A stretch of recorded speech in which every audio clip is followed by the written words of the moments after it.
products that we're looking at for rubber are typically 100% recycled tires. And we get them on pallets in large slabs, and then we lay them down from that perspective.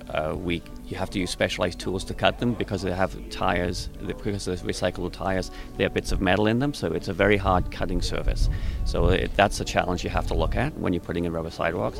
But once you get that technique underway, it seems to be fairly straightforward. There's not much difference in speciality between the concrete and the rubber. The one thing you need to know is the cutting technique, and the other thing is you have to learn how to lay them in terms of just lifting and put them in position. Preparing the base is very similar. We still have to put in the gravel and the crush and prepare the sub-base flat to load up the sidewalk.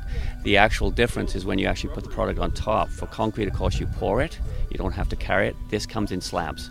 So one's more like a Lego construction, and one's more like a baking construction where you have to pour it into a bowl.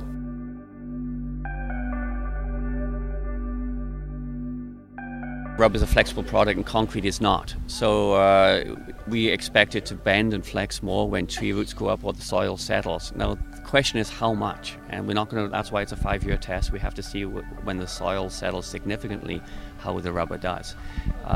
So far, when our test, we put it over a 2x4 and we just bend it to see how it worked in the field. It seems to perform quite well.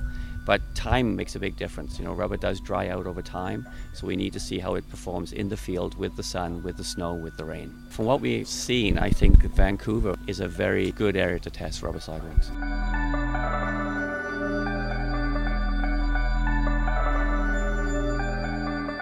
As part of the Green by 2020, we're looking at all opportunities to find a more sustainable product. So this product falls well within that framework, and it's something that we're going to test and monitor from a sustainability perspective, which means both the social benefits of better walking, the environmental benefits of lower greenhouse gases, and of course, let's not forget the cost benefits. It has to be cost competitive. Everyone understands the environmental impacts always come to the forefront. We're always interested in making sure that from a social perspective it works from aesthetics or slipperiness, and we're always looking at cost. It's only when the product meets all 3 criteria do we deem it to be sustainably successful.